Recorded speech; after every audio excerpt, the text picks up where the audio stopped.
आज बात हिंदी फिल्म गुलाबो सिताबो की।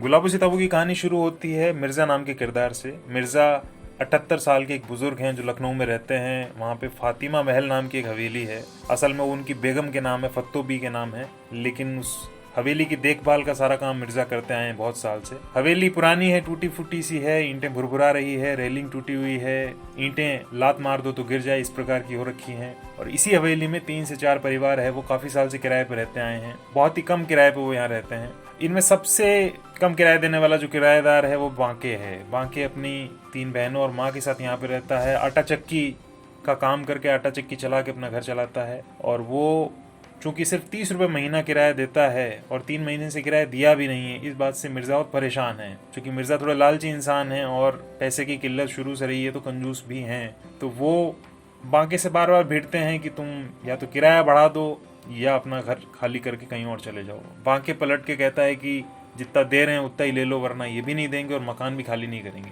और इस तरह की लड़ाइयाँ इनके बीच होती रहती है। तो मिर्ज़ा मकान खाली कराने के लिए, उनसे किराया बढ़वाने के लिए तरह तरह की हरकतें करते रहते हैं। कभी वो बल्ब निकाल देते हैं, कभी वो साइकिल की घंटियाँ निकाल देते हैं, कभी वो रात में बिजली काट देते हैं, कभी वो लैट्रिन के दरवाजे के ताला लगा के उसके आगे लेट जाते हैं चारपाई लगा के, ताकि कोई जा न सके रात में और सुबह परेशान होकर भागे। लेकिन बांके है वो भी डटा रहता है, जिद्दी है, वो हावी रहता है। वो मिर्ज़ा को तू बोलता है, कभी बुढ़ऊ बोलता है, ये संबोधन यूज करता है। और इनकी ये तकरार होती ही चली जाती है। आगे क्या होता है कहानी में ये हम देखते हैं। अगर डायरेक्टर और राइटर की बात करें तो गुलाबो सिताबो को शुजीत सरकार ने डायरेक्ट किया है। शुजीत ने इससे पहले विकी डोनर, पीकू, अक्टूबर ऐसी फिल्में डायरेक्ट की हैं। वो ऋषिकेश मुखर्जी की धारा के फिल्म मेकर हैं और उनकी सारी फिल्मों को लिखने वाली जूही चतुर्वेदी ने ही गुलाबो सिताबो को भी लिखा है। उन्होंने इस फिल्म की स्टोरी, स्क्रीन प्ले, डायलॉग्स तीनों लिखे हैं। उनके कुछ डायलॉग्स जाते जाते अगर याद करें तो पहला डायलॉग याद आता है जिसमें बांके अपनी बहनों से कहता है कि तुम लोग 1 साल में 4 साल कैसे बड़ी हो जाती हो, थोड़ा वक्त तो दो मुझे पैसा जमा करने के लिए। ये वो तब बोलता है जब बहनें उसे बताती हैं कि वो कौन सी कक्षाओं में आ चुकी है, क्या क्या पढ़ाई कर रही हैं, जो बांके को पता नहीं होता क्योंकि वो थोड़ा डिटैच्ड सा रहता है, लापरवाह सा रहता है। दूसरा डायलॉग है वो फत्तो भी कहती हैं, अरे बल्ब नहीं चोरी हुआ, निगोड़ी जायदाद चोरी होगी तुम्हारी। और ये बात वो तब बोलती है जब बांके शिकायत करता है कि रात को किसी ने यानी मिर्ज़ा ने उनके बल्ब चुरा लिए। तीसरा डायलॉग याद आता है बांके और मिर्ज़ा के बीच जो होता है, जिसमें बांके है बिस्तर पर लेटे, मिर्ज़ा को जाके उनसे बात करता है और कहता है, उनको कहता है कि तुम लालची हो। तो इसमें मिर्ज़ा का बहुत अच्छा संवाद आता है जिसको कहते हैं कि अव्वल तो ये है कि हमने आज तक सुना नहीं है कि कोई लालच से मरा हो, और दूसरा ये कि हम लालची हैं ही नहीं। हवेली का लालच नहीं है, उल्फत है, मोहब्बत है हवेली से बेइंतहा। और ये लाजवाब करने वाला डायलॉग उनका होता है। चौथा सबसे फनी डायलॉग और सीन वो लगता है जब मिर्ज़ा अपनी बीवी के एक रिश्तेदार से मिलने जाते हैं और रिश्तेदार जाते ही पूछता है कि फत्तो भी अभी भी जिंदा हैं, और इस पर सपाट चेहरे और बड़े भोलेपन के साथ मिर्ज़ा कहते हैं कि मर ही नहीं रही। अब हालांकि ये एक बार के लिए सुनने को ऐसा लगेगा कि बुरा और डेरोगेटरी है, लेकिन जब आप सीन देखते हैं तो आपको पूरी तरह से बिना किसी हार्म के एक कॉमेडी नज़र आती है। अच्छे डायलॉग्स हैं तो कुछ फीके बेबेदम डायलॉग्स भी हैं। जैसे एक डायलॉग याद आता है जहाँ पे बांके कुछ लोगों के साथ खड़ा होके बोलता है कि फैज़ाबाद से लखनऊ आकर शहर को बनाने वाले आसिफुद्दौला की माँ ने उनको क्या बोला, और एक लंबा सा संवाद वो बोलते हैं। तो ये पूरा का पूरा संदर्भ है वो जबरन का लगता है और इससे कोई इफेक्ट पैदा नहीं होता। आप ना तो हंसते हैं ना कोई आपको बात समझ में आती है। अगर एक्टर्स की बात करें तो मिर्ज़ा का रोल अमिताभ बच्चन ने किया है। उनका प्रोस्थेटिक मेकअप और घुटनों को झुकाकर चलना पूरी फिल्म में एक आकर्षण रहता है। आप वेट करते हैं कि इस बार वो चलते हुए जाएंगे तो किस तरीके से चलेंगे, और उनके कुर्ते कैसे हैं, उनके एक्सप्रेशंस कैसे हैं। आयुष्मान खुराना ने बांके का रोल किया है। वे अपने कैरेक्टर की जीभ को एक लिस्पिंग या तुतलाहट देते हैं, जैसे कि 3 इडियट्स में हमने वीरू सहस्त्रबुद्धे के कैरेक्टर को देखा था जो बोमन ईरानी ने क्रिएट किया था। उसमें भी ऐसी लिस्पिंग थी जैसी अटल बिहारी वाजपेयी के बोलने के बीच आया करती थी।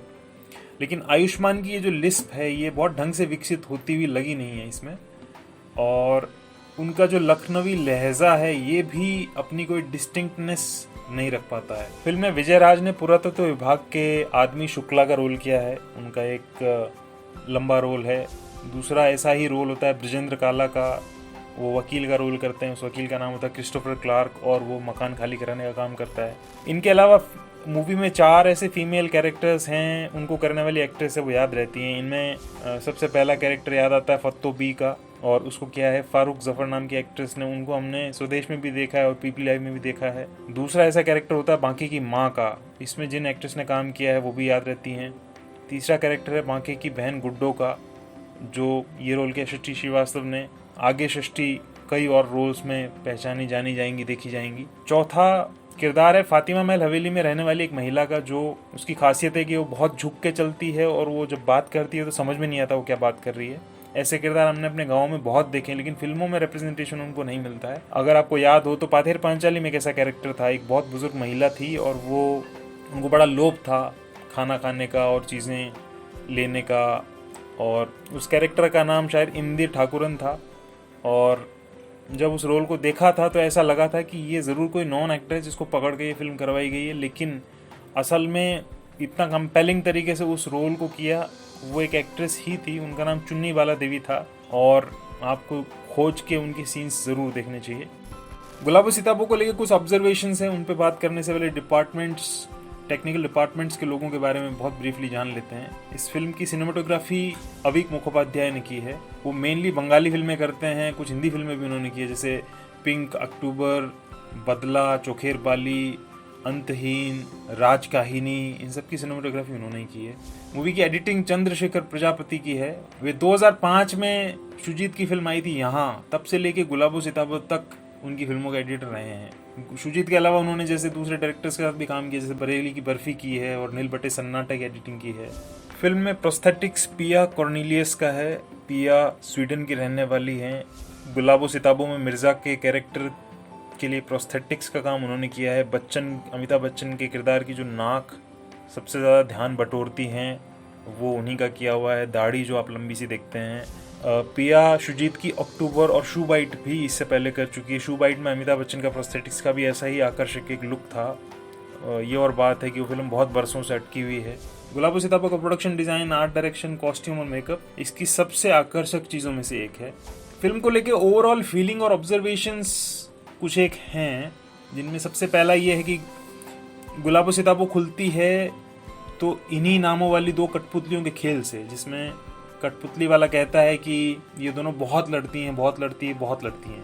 थोड़ा सा आगे हम बढ़ते हैं तो बांके की सबसे छोटी बहन टीवी पे कुछ देख रही होती है। टीवी पे उस समय आ रहा होता है टॉम एंड जेरी का कार्टून।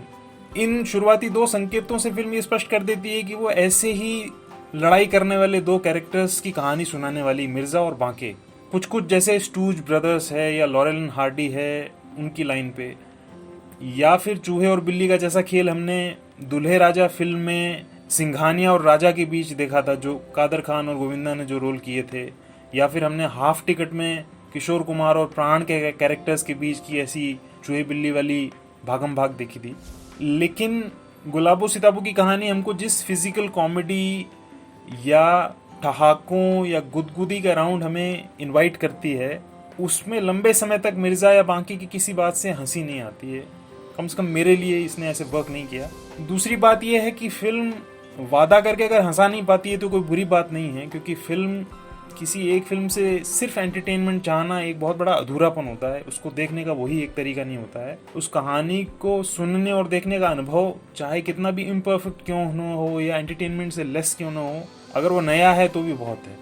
तीसरी बात यह है कि इस फिल्म की, इस कहानी की महिलाएं हैं वो काफ़ी सशक्त हैं, वो अपने फैसले खुद लेती हैं। बाकी सारे मर्दों के मुकाबले वो ज़्यादा स्मार्ट हैं, ज़्यादा एजुकेटेड हैं, और वे कंगाल और पैसे रुपये के पीछे भाग रहे मर्दों को छोड़ के ऐसे पुरुषों को चुनती है जो फिल्म में बताया जाता है कि उनसे प्यार करते हैं।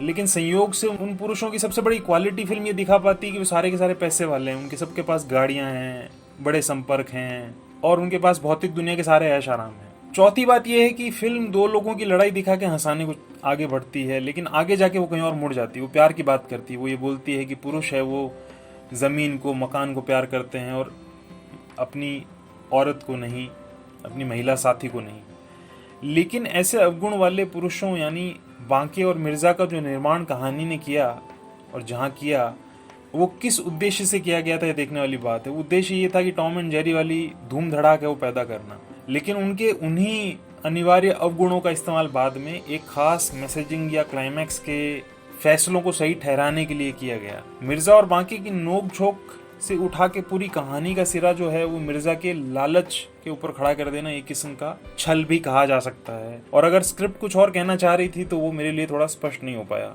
आखिरी बात यही है कि इस कहानी के इन दो दिशाओं में भागने की जो कोशिश है, इसको देखने का पूरा प्रोसेस एक किस्म की निर्णयहीनता और अर्थहीनता और इनकॉन्सिक्वेंशियलिटी में आपके प्रोसेस को बदल के रख देता है। हो सकता है इसको पहली बार देखने का अनुभव ऐसा रहा और हो सकता है दूसरी तीसरी बार देखने या लाइफ में कुछ साल बाद देखने के बाद एक्सपीरियंस कुछ और हो, लेकिन इनिशियली देखने के बाद फिल्म को ऐसा ही लगता है कि ये इसको देखने के बाद मेरे हाथ में कुछ बचता नहीं है, मेरे दिमाग में कुछ ठहरता नहीं है, मैं साथ लेके कुछ आ नहीं पाता हूँ।